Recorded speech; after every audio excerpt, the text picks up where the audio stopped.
Hi, you're listening to Wimbledon, hosted by me, Nick Ray.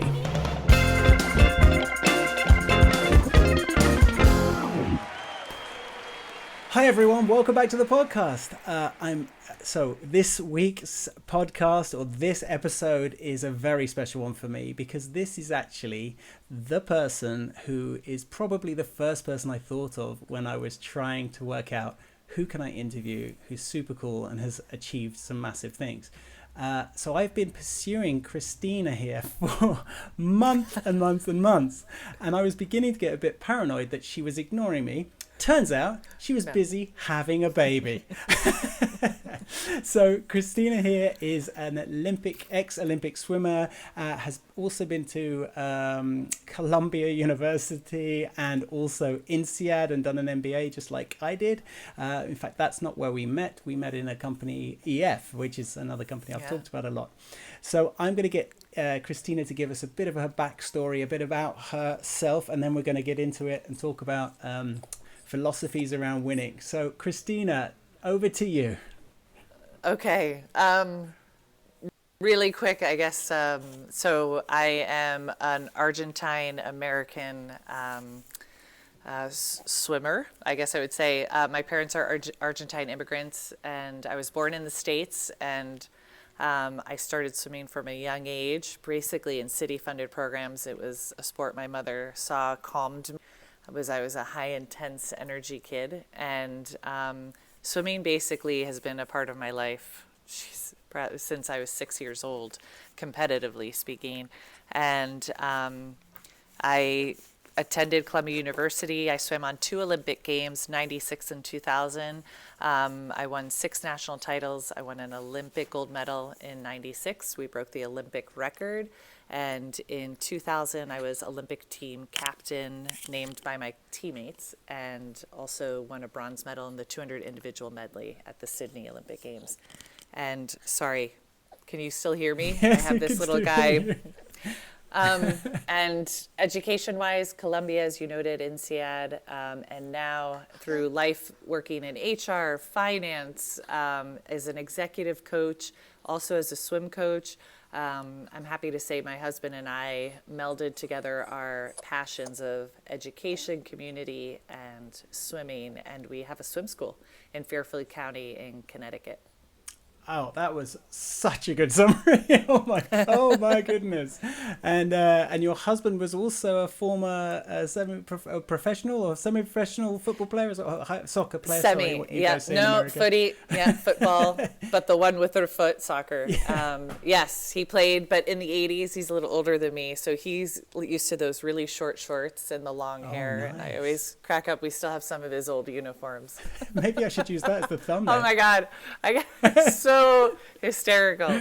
But yes, so we both have competitive background by nature, but he's far further along in terms of the intellectual pursuits, and I learn a lot from him in that respect. And it's nice because we have other passions besides this, but the idea of setting up this swim school, it's a melding of our backgrounds, but it's also what gave us the ability to be later in life parents, to be with our kids more often. So our focus is on family and community, and it really gives us space to focus on ours. I think just to sort of I guess step back to what I know about you and I'm guessing about your husband. I don't think I've met your husband, but it seems to me that you said he works in higher education, and I get the feeling, and I've always got the feeling from you, you're into people. And I think all the things you've just said along the way speak to that as well, especially the coaching. But I know that also, and hopefully we'll talk about this, when it came to competition as well, you were very interested in the people around you and get energy from that. But do you think do you think that is what drives you? Like I'm going to sort of jump straight into this thing about competition and competitive nature, because you have literally competed at the highest levels, and I'm really interested to know what you think about yourself in terms of, are you hyper competitive or not? So this is a great question. after years of therapy, after my career, no. I joke, I'm a psychiatrist's daughter, so you can imagine. No, but I have to say competitiveness falls on a spectrum. And one of the things for my personal journey with swimming is that I am competitive by nature, but I'm not competitive in a way that I want to rip apart my competitors and throw them. I enjoy a fun race, but then hanging out and chatting after. And I loved competing, and I loved the water. However, as I got higher up in the echelons of swimming, I would say the intensity I felt from some of my competitors, I did not appreciate, I did not enjoy. And I know that there are certain people who revel in that, but that was one place where I would say, my coach would call it a flaw. He would tell me I'm too nice, because the connection with people was more important to me than obliterating them in the pool. Can I give you an anecdote that I read? And it was one of those moments where I realized, wow, I'm definitely different. And this was after the Boston Marathon, the bombing that happened there. I remember reading about a woman who was coming back to train she wanted to win the Boston Marathon. And she talked about her level of competitiveness and how she looked to literally tear apart her competitors.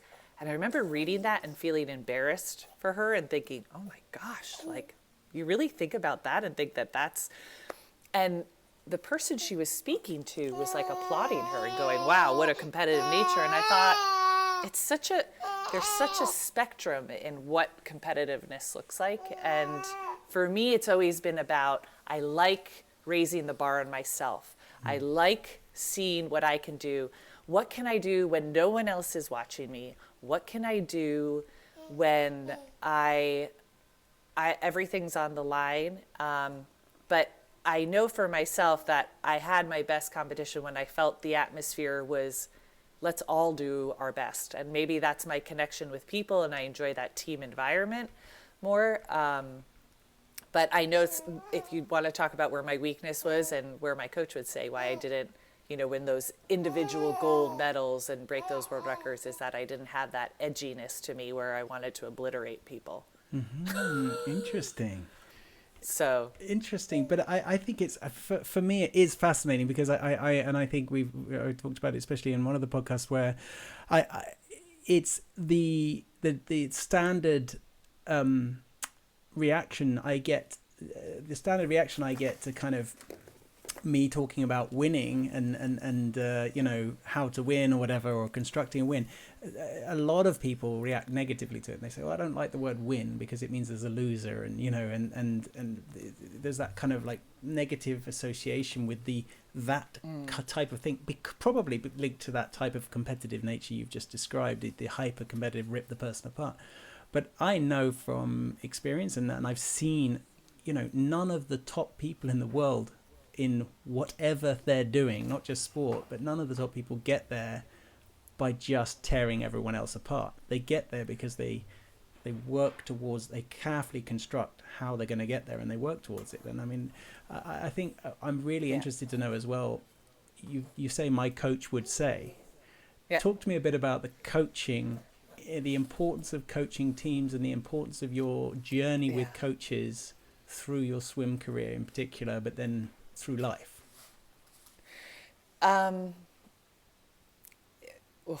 It's like a big question, because when I think about what coaching means to me at that age, when I was on the national team and gunning for Olympic gold, what I experienced and then what I think of what I would like to see now, very different things. Yeah. And what I mean by that is, I think a lot of how, I'm speaking very American specific, our society is very much based on winning.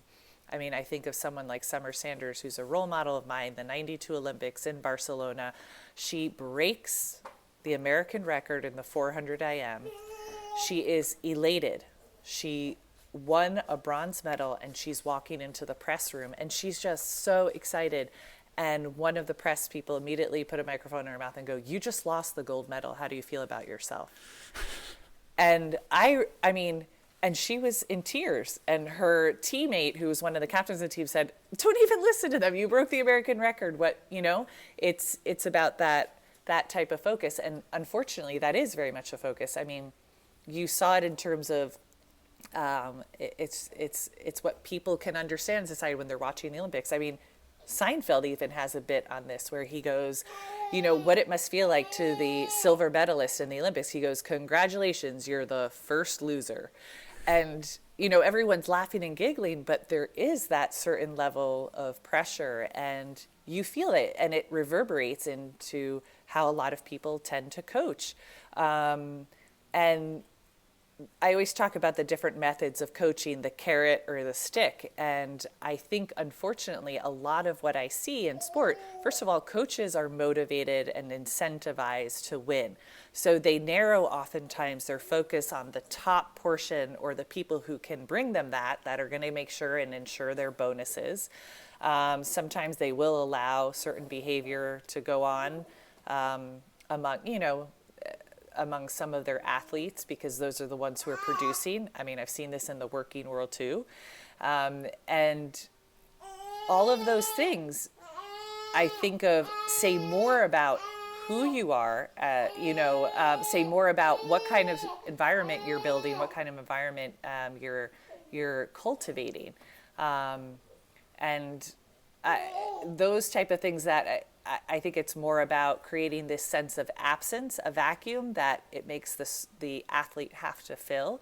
Whereas when I think about a work I did and what led me full circle to come to executive coaching is this idea that the person is already whole. You're just challenging and supporting them to help them figure out their best balance. So it's a lot more about the motivation of it. And I'm not saying all athletic coaches are like that, but a lot of athletic coaching I tended to see when I was swimming was about controlling the environment, controlling the athlete, and squeezing as much out of them as you can, as opposed to creating this sense of support and pillow and motivation that they can actually see who they are and their whole potential. Because you're on a certain timeline, there's only so much space. And I noticed that that's a big difference and I would love to see more of a type of executive coaching, and maybe it is. Maybe that sophistication has found itself 2 decades later now in sport. But wouldn't that be interesting? I mean, from what I gather and the things that I follow, I mean, I love the sport of rugby, which I know it's certainly not that huge over in America and things, but I'm sure you know about it with your Argentinian roots. But, and my grandfather was a rugby player. Oh, there you go. Cool. Argentina are doing amazing at the moment. But anyway, I'm not going to get digressed on that. But the point I was going to make is I see a lot of top level coaches now taking more approaches with those elements of the game and things. Of course, in the end, execution of the strategy of how to win, a tough game or a swim meet, it requires physiology to be up to the peak performance. It requires the athletes to be in their peak condition. If it's a team event, it requires practice to execute the strategy in the right way with the right timing, right flow, etc., etc. So all of those things are very relevant and have always been. I think the way in which people are incentivized to go there and keep themselves motivated to go there is, for me, that's where what you've just described comes in so importantly. And this, I have to say, is a big piece of, I coached at the college level, and make no mistake, all of my bonuses were related to the placing of the team and, what we were able, so it does make you focus on the very small percentage at the top, which unfortunately creates an awful team dynamic. I chose not to do it that way. I only coached for a couple of years, but I didn't enjoy that. I also spent a lot more time actually having some kids leave because I noticed they were swimming because it's what mommy told them to do, or it's what made them successful to round out their resume, even though they were exhausted with the whole idea of trying to be everything for other people. And I said, you shouldn't be swimming. This should be an enjoyable aspect of what you do. this is also kind of what my issue is with what I've seen in terms of younger kids swimming, what you see, how coaches, and it's coaches only have so much time and space, so it's not to, but who are they going to focus on? It is exciting to work with kids who are winning, but trust me, you'd probably have a number more winning or producing in different ways, maybe not in the swimming, but how you can bring the best out of them and how that can parlay into other parts of their life. And so it's just very hard. I mean, when you think about it, sport is very much about win-lose, where you go. So it's hard not to have a coach focusing on that aspect and focusing more on the well-roundedness of kids. We briefly touched on it before we started talking, and I said, let's not over talk everything before the podcast because we don't want to ruin the conversation. But I think it links back to the thing you referenced around sort of exceptional characters, and when you were faced with a kid who was probably, who maybe got to college. I know in the US, getting a scholarship to get to college is in itself a huge achievement for any kid. It means you've been exceptional in your realm in that sport, and you've shown great potential. I think I'm sort of fascinated as well by what else could those exceptional people achieve, and I wanted you to talk a little bit about your feelings around the difference between perhaps competitiveness, ambition, discipline, self-discipline. I mean, when you think about, especially swimmers, you guys get up every morning at 5 o'clock in the morning, go swimming for a couple of hours, go away, eat a ton of food, and then come back at lunchtime, swim again, and then swim in the evening, and you're just constantly swimming. The discipline to do that, I know, is phenomenal, and I think discipline plays such an enormous part in high-level, especially high-level sport. I absolutely agree. And I mean, this is where I tend to, I'm going to talk about Michael Phelps because he's just an incredible person, athlete. And I was kind of on my way out as he was starting. His first Olympic Games was my last. And I remember even in the lead up those couple of years before and then after the first Olympic Games, watching him in the sense of he had a coach who was very meticulous, and he ingrained that in Michael from a very young age and in every sense of the word. He would get out of his race, he had to drink his shake within a certain amount of time, warm down a certain amount of time after each race, continue to move in a certain way, do his certain stretches. He had everything very much as a process, and then he's also has a perfect physique in terms of his wingspan is virtually longer than his height, and he's competitive as anything. I mean, it started out with wanting to basically beat his sister, and look where, but that you mix all of that together, but a lot of the unsexy of the job is an obsessive nature almost. I would call it, I definitely was more OCD when I was swimming in every sense of the word. If I relate it to sport, I think there is a big piece of the fact that when you are in a sport, you can very often get very clear, or it's perceived to be clear, feedback in how you're doing. So if I do this, if I train this way, I compete, I immediately get feedback. Okay, now I will adjust here and I'll go back to the drawing board. It's very gratifying. Real life doesn't work that way, right? You can work really hard on a project and then your boss kills it. Or you don't really take part in something, but your name is on it, and all of a sudden you're getting lauded as this amazing team member. And so things like that are, I know, a hard adjustment for athletes, but I would say, yes, there is an OCD nature, I think, in terms of athletic prowess or exceptionalism in any sense. There has to be a passion for it. And what I mean by that is a sense of you enjoy it even during the awful grind, because there's a time where we all hate what we're doing. You just hit those moments. And I'll tell you, 5 o'clock in the morning when you're diving in the water in the middle of February in the Northeast in the States, that's not a time where you think, I love this sport. But you're doing it because you're thinking, I do this, I've done more this day by 7 a.m. than most of my competitors have. Or so there's that discipline, and then there's, always a constant focus on it. Focus. Everything relates to it. My entire world revolved around my swimming schedule, my 4-year plan, where I was going, what I was doing. And the singularity of all of that, you have to thrive in that as well. But the passion along with that ability to hone in and just be very methodical about it and everything, and constantly revisiting, revise, revisiting, and then add a touch of the competitiveness, and whether that's competitiveness turned outwards of towards others, using them as pegs to move yourself up, or inwards of where can I go with this. I think those are the 3 real key pieces that I think of when I look at exceptionalism. So, but is it then competitiveness or is it ambition? Because and is there a difference even? Because I think it's really interesting, again, linked to that point about sort of ripping. I love the ripping the competition apart or whatever and tearing them to shreds, versus benchmarking yourself against. I really want to be there. I want to achieve that result. I know I can push myself to that limit, and let's see how that goes, kind of thing. What it like? I don't know. Is it ambition? Is it competitive? Is it the same thing? For me, I mean, I can speak about personally. I would watch competitors. I remember going to the 1992 Olympic trials to watch. My coach brought me to go watch it. It was the best. I think that was a very clear moment in my life that I said, I want to be that person. And getting my role model, Janet Evans' autograph, leading over to try to get her autograph, and then watching them race and imagining myself there, absolutely.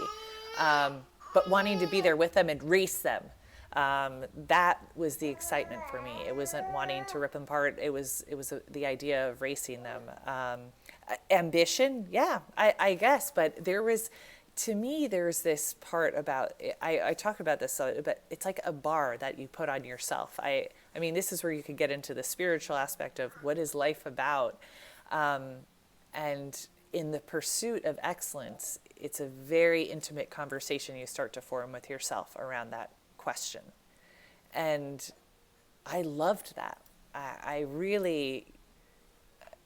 mean, there are times, I was speaking about it with my husband last night. We were talking about exceptionalism. We were talking about Michelangelo. My husband, he was in higher education. He'll read 3 books at a time, and he's reading about Michelangelo. Even though he's known and studied about him, he's just interested in looking more into it. I mean, we all know he's a painter. We know he was a sculptor. Did you know he was a poet? Did you know that, he was an architect? St. Peter's Basilica in the Vatican. I mean, all of those pieces of who this man was, but did you know also that he was suffering? I mean, he was constantly suffering, having people down his throat, move, get this done. I look at, I don't know, I kind of lost my train of thought. This is like we're talking about exceptionalism. This sort of trait of exceptionalism, it is very interesting to consider. Yeah, and I do think, well, I always wonder, to be exceptional, are all the truly, truly exceptional pained in some way? Is that one layer of it? I have to say, seeing a lot of my teammates on the Olympic team, you did know some of their stories, whether a parent who's not there in the picture, or something else that hasn't gone as well, or a learning disability, how those things push people to find exceptionalism in other ways. Do you want to pick Alejandro up? Is it Alejandro? It's Ali. It's Ali Guerrero. Ali Guerrero, sorry. I know. Sorry, you could tell. I totally lost my train of thought. I want a cuddle with mommy. That's all right. If anyone's watching on YouTube, you've got an extremely cute little accompaniment to the video.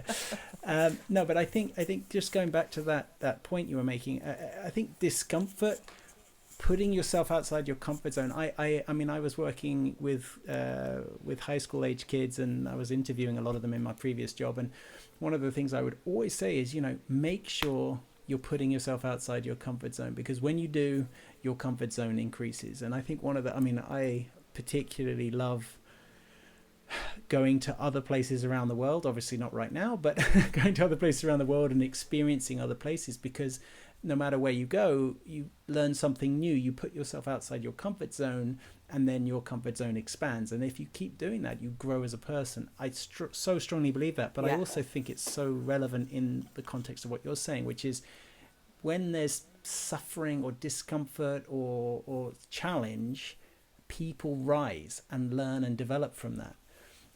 And I wonder if that plays a big part in maybe exceptional people, or this exceptional, especially, sports people, for example, if they enjoy that challenge, if they, maybe the competition is to enjoy the challenge, to overcome it, to sort of be able to say, yeah, I did it.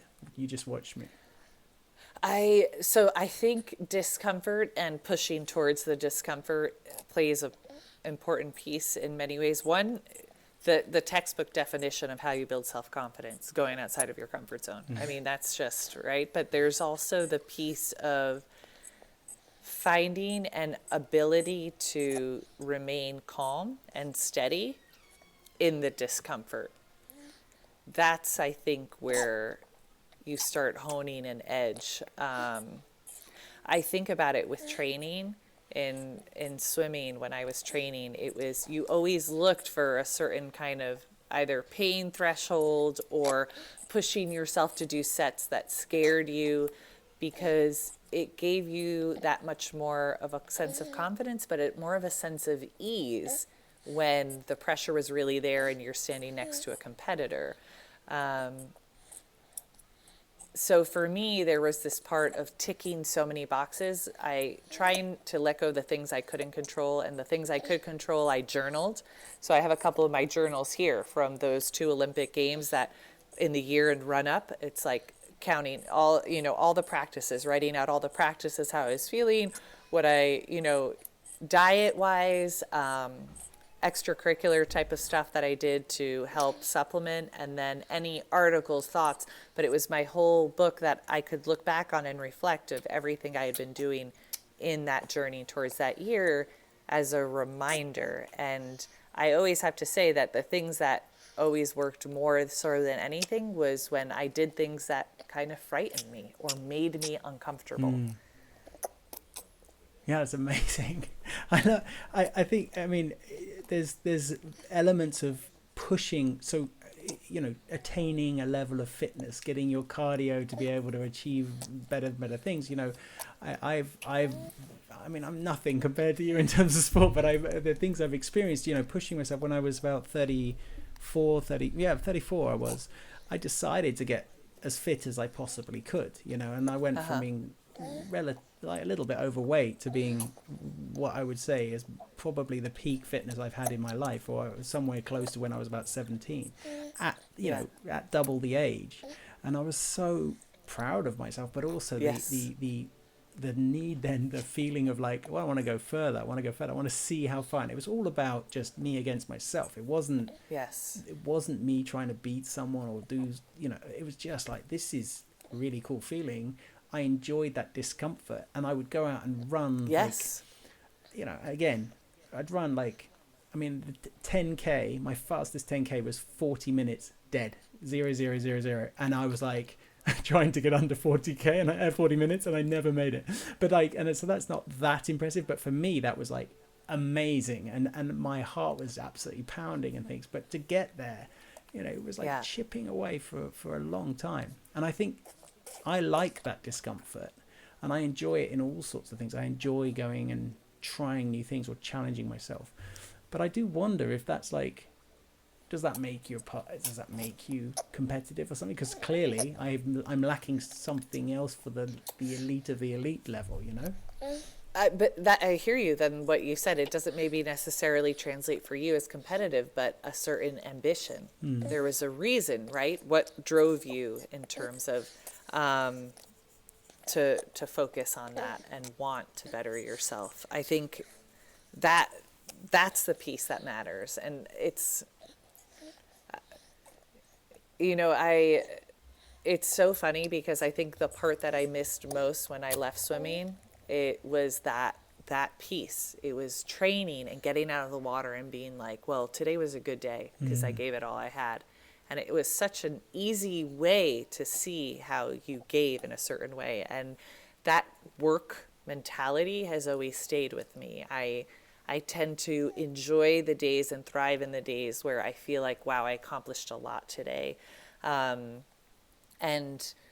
I have to say, when you look at a lot of athletes who've left the sports or, transition to sport, it's always curious to me, but you see them a year or two out of the sport, especially if they've trained at a high level in any sport. It doesn't mean they went to the Olympics and stuff, but if you've trained at a high level obsessively about anything and you leave it all of a sudden, I find some of those people tend to find their way to triathlons, to long distance marathons, those types of things, other ways that they can experience the same type of, process, but in another, it feels like another realm. I became, when I first left swimming, it was like, okay, I'm going to be a runner. So I did a few half marathons and things like that. And it was, I loved it because it gave structure to my life. I felt, okay, today I'm going to wake up at 5, I'm going to go run, 12K, and then I'm going to go to work for a full day. And then, at 8, I'm going to go and do. So there was like this order again that I was so familiar with of how to organize my day and check things off. And then that was over. And then I got obsessed with yoga, and I wanted to learn everything. But it wasn't just for me about, I wanted the whole process of it. I wanted to learn, so I did 500 hours of teacher training, and I just reveled in it. I loved this process of being in uncomfortable poses, but having to be able to just keep my breath steady, that it didn't really matter if I could do the pose, but in terms of where my mind was when I was approaching it, just that whole process and just, I only know how to really deep dive into things like that the way I did with swimming. It was, I think that's a piece of it too. I mean, how you learn, how you approach it, how you take it on. So how were you then? Because I know one thing that was very unusual about you, and I know a little bit about the sports college sort of situation in the US and the way in which, college athletes get sponsorships and things like that. I know a little bit about that, but not super much. And it's very different from how it is in most other countries I'm aware of. But you decided to sort of buck the trend and not take up a scholarship, which you clearly, I'm pretty sure, would have got. I don't think that's arrogant of you to sort of acknowledge that or not, but you went to Columbia, which is an Ivy League school, instead. And I was wondering what challenge. I mean, I'm assuming it was a challenge to yourself and a sort of a sense of, no, I'm going to do this instead, something different, and I'm going to be comfortable with that. That was after you'd competed in Atlanta, right? But before, or is that? Hang on, where did that come in terms of when you're college? Had you already swum in the Olympics? So my senior year, I was training for Olympic trials, right, and I was applying to colleges, and then I basically went to Olympic trials in March. I had already known where I was going. I was going to Columbia, and what it was, which typically in the States, when you're good at a sport, you're basically guaranteed a scholarship at, one of the top conference schools, whether you're the beauty, in swimming. I mean, I think it depends. If you want to just focus on the sport, there are opportunities to just do that. And then there's also the opportunity to study at some of the best institutions in the country. And I went on like 6 different recruiting trips. 2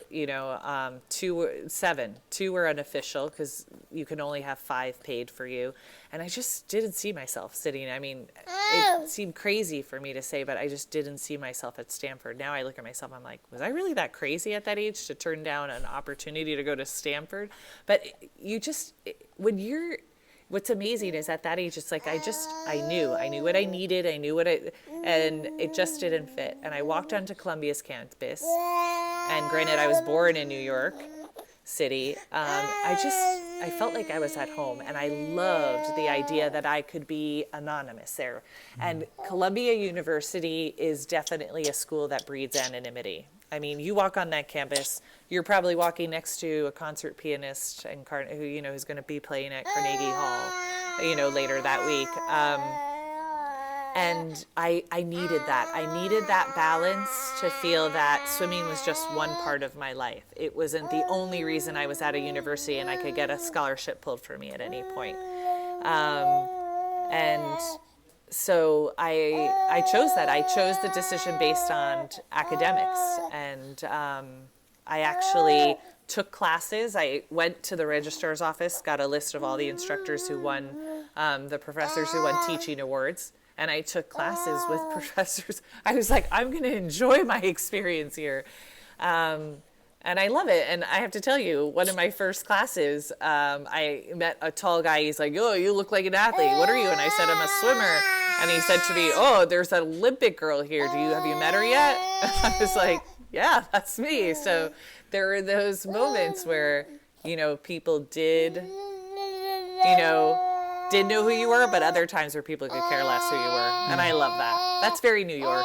Yeah, that's very New York. I was going to say, that's big. That's a big city thing. That's similar to London as well. Yeah. A lot of people love London for that. But I would say a lot of the national team coaches wrote me off. They said she's hanging up her suit.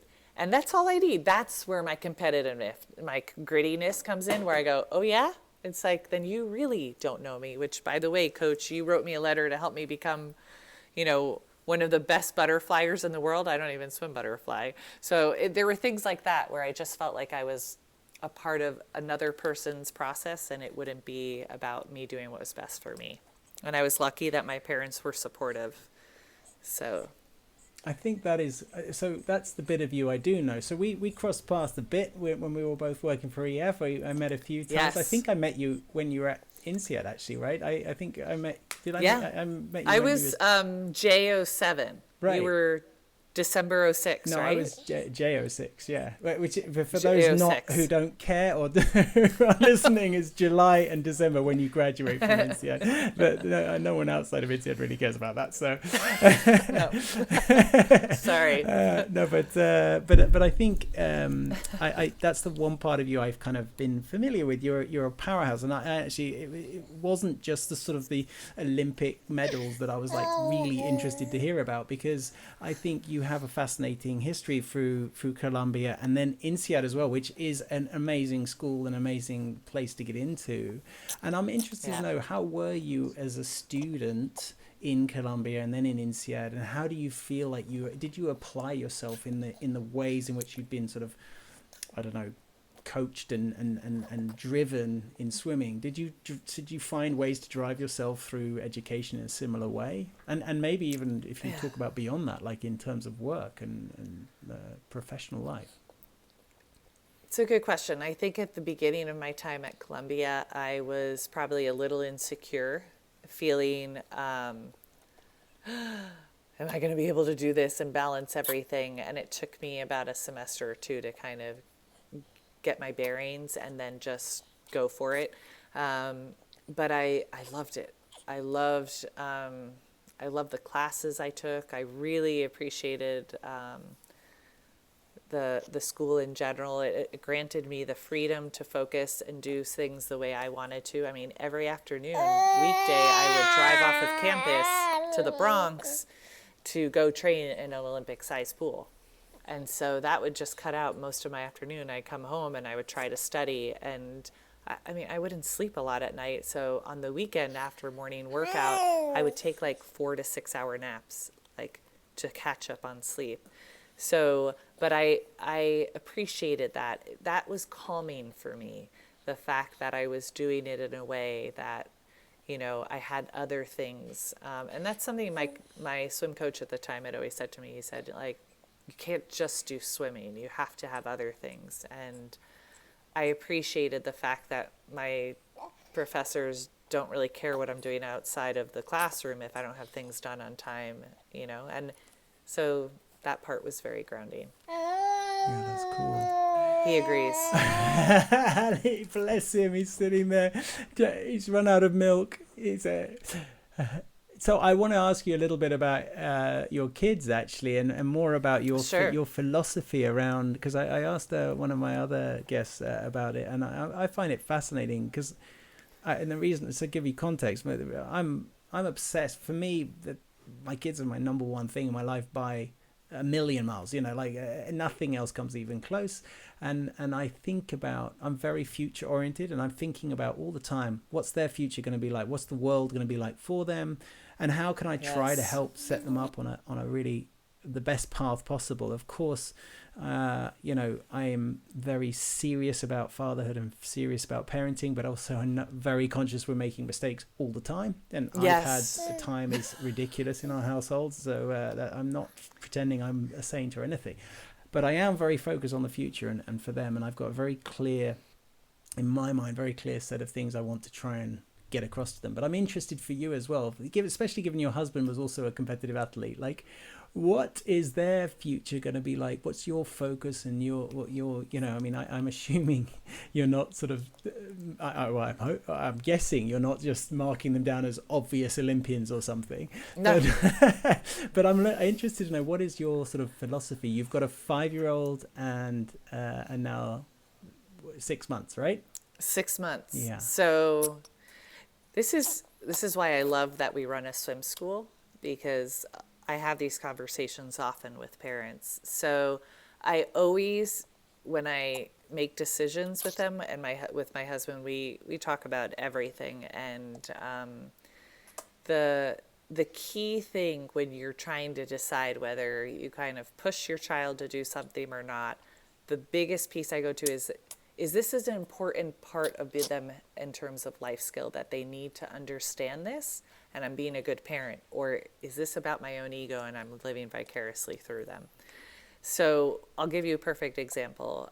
Oftentimes we have kids who get in touch, the parents get in touch and say, oh, my kid isn't enjoying swimming on their competitive team right now, but they really like coming for your stroke technique classes there. So we're just going to drop the competitive team and we're going to just come to your classes. Can they come more than twice a week, blah, blah, blah. And so I write and I said, that's an option, sure. But please consider this. I said, there is no substitute for practices. And everybody does not enjoy training in February, in the winter, in the Northeast, in the cold weather.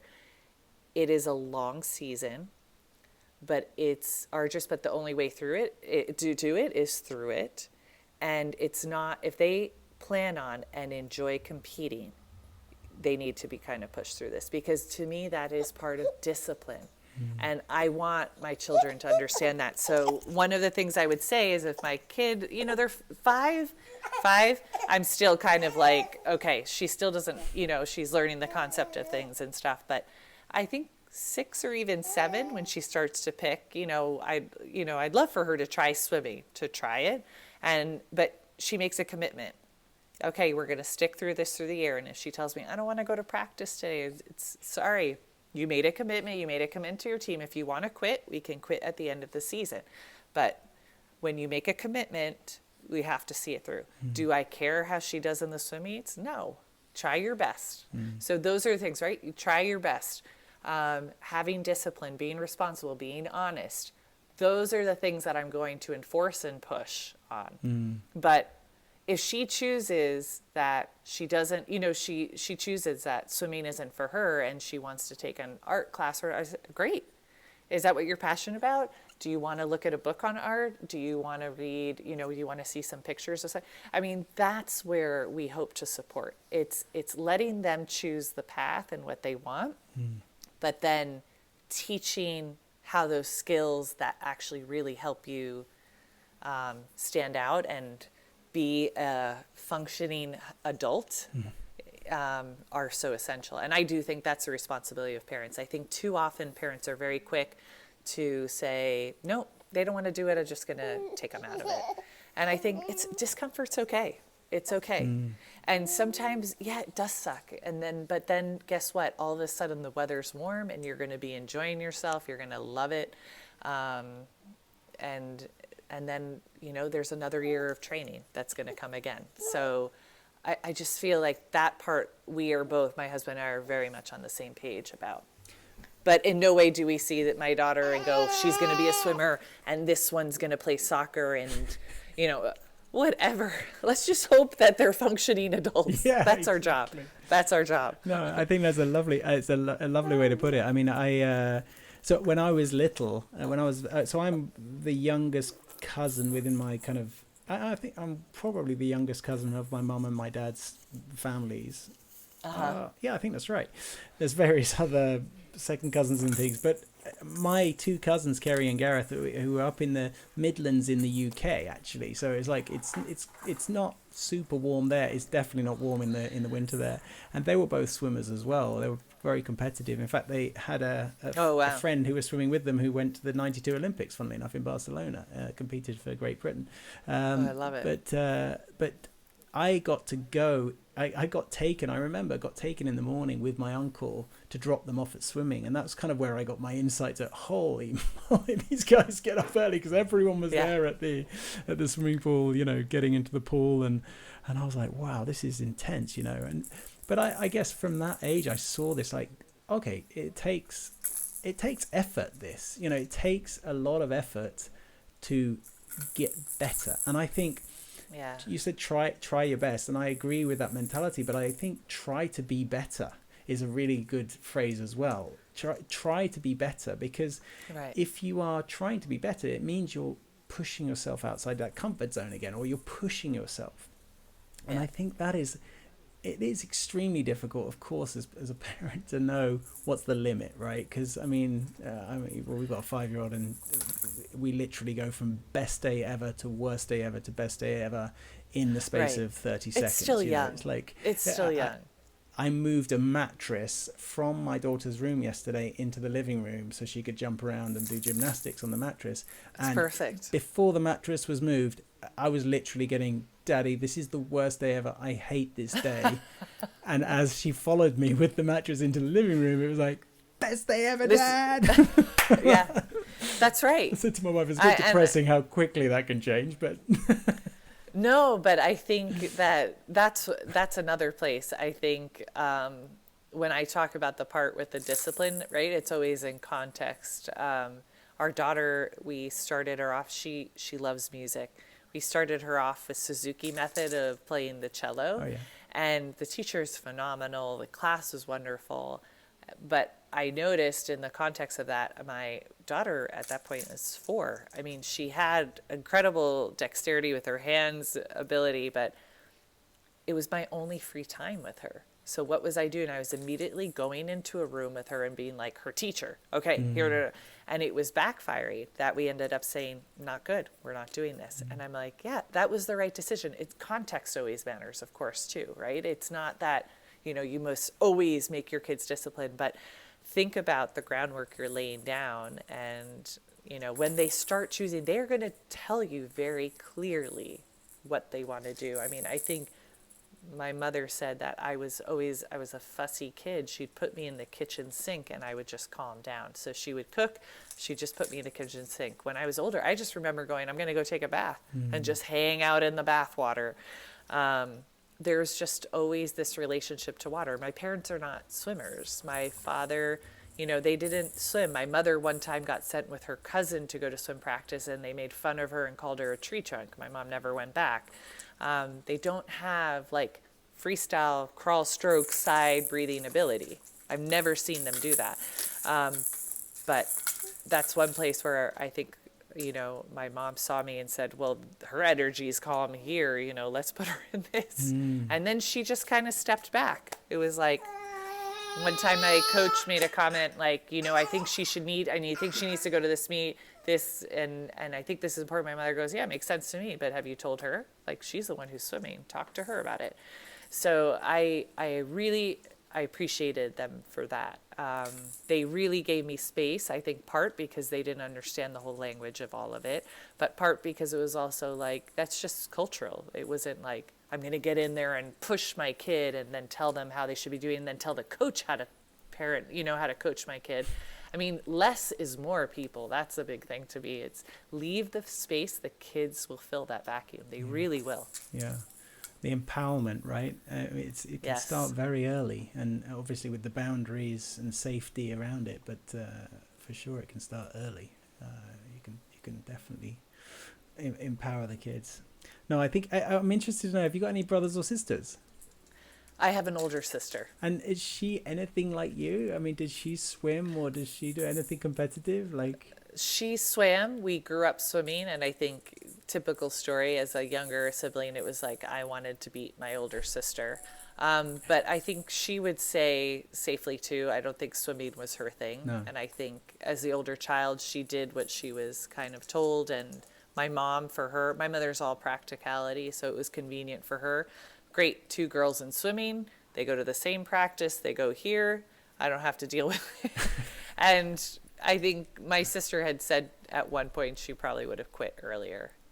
So it's probably, I would imagine, it's a little bit annoying if your sister has quite an aptitude for it and she's younger than you and you're getting off to swim practice and every swim. I heard a statistic about you. You never lost a race whilst you were swimming in, was it college or in college? You never lost a race. No, but so amazing. But it's very different in terms of swimming. I would say at a level swimming in one of the big conferences against USC or Stanford and the Ivy League. But the Ivy League has definitely gotten much more competitive nowadays. I don't think I would still be able to do that in this day and age. And that's exciting for me to see. Yeah. No, but I mean, if I was 18 right now, I don't think that would happen. Oh, come on, that's Christina. What I mean. You get in this room. That's what I mean. Prove them wrong. Prove them wrong. So, no. You know what I was having after I left swimming? I would have these like nightmares that someone was telling me, you've got to get back in the water and make the Olympic team. You have trials in like 2 days. And I would be like, I'm not ready. I can't do this. And having these like terrifying dreams and waking up and being like, oh, thank God. Okay. This feeling of like not being prepared. So, no. Well, I don't have any false ideas about my abilities. Well, I think you're still achieving amazing things. And I think the swim school you have, I will post a link to it in, well, I'm not really entirely sure. Definitely in the YouTube video I can post a link to it, but I will also, well, what's the website name? I've got it up on, actually I can put it up. Sweetblueswim.com. Sweetblueswim.com, and you can follow them on Facebook as well, and Instagram. Anyone in Connecticut, obviously anyone listening in Connecticut needs to get on and get their kids to that place, because we have some people come down as far as New Haven and people who come from New York City to come and swim with us, which is humbling. Yeah, that's amazing. That's very, very cool. Well, I can imagine it's very inspiring to have you there, even if you're not all about the competition and stuff. I imagine it's very inspiring for young people, especially young girls, to have someone of such cool stature and with such a cool history. That's really kind. I have to say, though, I am like an old maid there in many sense of the word. Like, I am with the younger kids and we have some phenomenal competitive swimmers working with us, and the kids just gravitate towards them and they're the ones teaching the competitive ones. So I love that. I really love that. I love that generation wise, like we're, my husband and I are kind of the old guard, and there's some younger blood, fresh blood, different perspective, but we all kind of have that similar thread of whether it's competition, education, or competitive swimming, and it's just really nice. That's so cool. Unfortunately, my kids won't be coming because we're in Oslo in Norway, so we are way too far away, and the travel restrictions are a little challenging to get there for 5 a.m. in the morning. But no, I wish you all the very best, and I really hope we get to connect again at some point in the future, because I really admire you, Cristina, and thank you so much. So I know sweet. it's not been easy for you with the little one in the background, and I really appreciate you taking the time to speak. I talk about control and discipline, and this is like life is so different, everybody. Yeah. But that's the joy. That's the joy. I would say you said that before too, and I would say he wants to say goodbye. All you hear him fussing a little. Perfect. But that's something that I would say is that having kids has been the most beautiful experience for me. Yeah. in my life. That's awesome. Well, beyond the Olympics, I would say, for little sure. Ali, the gold medal sort of round your neck. Little Ali and Cristina, thank you so much for joining us. Thank you, everybody, for listening. I hope you enjoyed the episode, and we'll catch you on the next one. Take care. Thank you. Bye. Take care, Nick. Bye.